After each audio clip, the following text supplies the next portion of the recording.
आहोंच्या ऑफिसच्या डब्यासाठी चमचमीत अशी डाळ कांदा आज आपण करणार आहोत। मोजून 7 ते 8 मिनिटात बनवून तयार होते।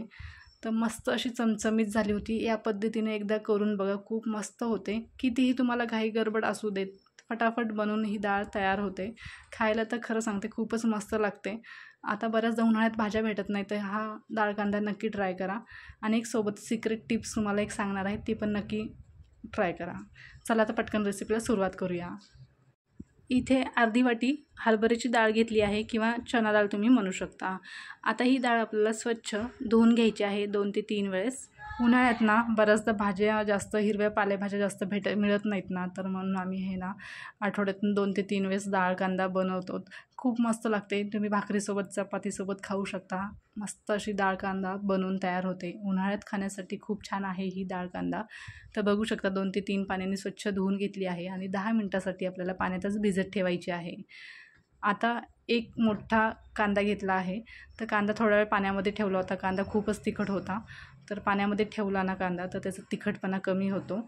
तर कांदा आपल्याला छान कापून घ्यायचा आहे। जास्त पातळ स्लाईसमध्ये नका कापू, एकदम जाडच कापायचा आहे, कारण डाळीसोबतच आपल्याला कांदा शिजवायचा आहे। जर खूप जास्त बारीक कापला ना कांदा, तर कांदासुद्धा जास्त असं रगडा होईल कांद्याचा आणि डाळीला तेवढी छान टेस्ट येणार नाही आहे। म्हणून कांद्याचं थोडंसं जाडसरच ठेवा। बघू शकता मी या पद्धतीने कापला आहे। तुम्हालासुद्धा असाच कांदा कापायचा आहे। पाऊण वाटी डाळ घेतली होती, तर अर्धी वाटी आपल्याला कांदा घ्यायचा आहे। कांद्याचं प्रमाण डाळीपेक्षा थोडंसं कमी ठेवायचं आहे।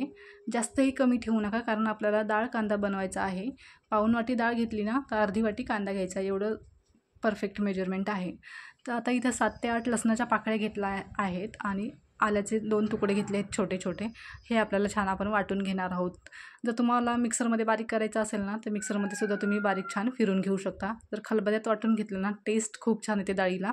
तर आता ही डाळ ना आपण कुकरमध्ये टाकूया।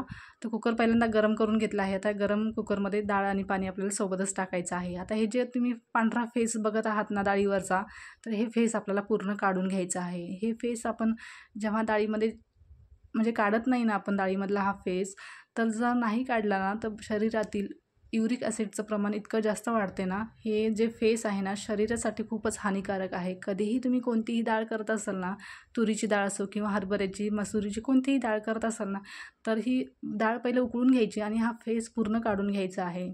तर याच्या युरिक ॲसिड वाढल्यामुळे संधिवाताचा त्रास होऊ शकतो किंवा जॉईंट पेन तुमचे दुखू शकतात। म्हणून कधीही हा फेस काढूनच डाळ आपल्याला बनवायची आहे। कोणत्याही प्रकारची डाळ तुम्ही करा। तर इतका फेस आपल्याला निघाला आहे। वाटीमध्ये बघू शकता मी काढून घेतला आहे। आता हे फेकून द्यायचं आहे आपल्याला फेस। आता ह्याच्यामध्ये आपण जे कांदा आपण चिरून घेतला होता ना, ते कांदासुद्धा याच्यामध्ये टाकायचा आहे। थोडाफार फेस राहिला तरी काहीच प्रॉब्लेम नाही, पण जास्त फेस नका ठेवू। डाळीची पण चव बिघडते आणि तुम्हाला जे प्रॉब्लेम सांगितले ते प्रॉब्लेमसुद्धा उद्भवू शकतात। आता ह्याच्यामध्ये थोडंसं मीठ आणि हळद टाकून आपल्याला डाळ 3 शिट्ट्या कुकरच्या करायच्या आहेत। डाळ व्यवस्थित शिजून घ्यायची आहे। फक्त 90% आपल्याला शिजून घ्यायची आहे। जर तुम्ही 100% डाळ शिजवली ना, तर डाळीचा एकदम गरगट्टा होतो। म्हणून फक्त आपल्याला 90% डाळ छान शिजवायची आहे। डाळीला खूप छान चव येते।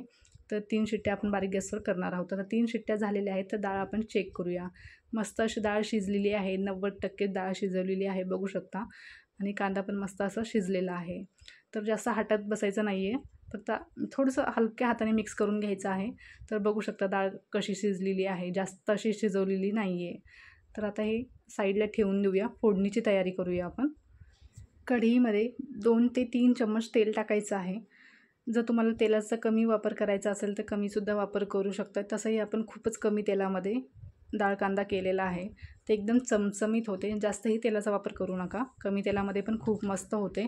आता याच्यामध्ये पहिल्यांदा जिरं टाकलं आहे आणि जे आपण लसूण आणि आलं वाटून घेतलं होतं ते आलंसुद्धा टाकलं आहे, लसूण आल्याची पेस्ट आणि 1 बेडगी मिरची। आता 1 चमचा कांदा लसूण मसाला, 1 चमचा साधं लाल तिखट हे टाकून छान परतून घेतलं आहे। आता याच्यामध्येच आपण बारीक चिरलेला अर्धा टमॅटो टाकला आहे। आता हे सगळं व्यवस्थित आपल्याला मिक्स करून घ्यायचं आहे। आता याच्यामध्येच गरम मसाला आणि धने पावडर टाकला आहे, हे सुद्धा आपल्याला छान व्यवस्थित मिक्स करून घ्यायचं आहे।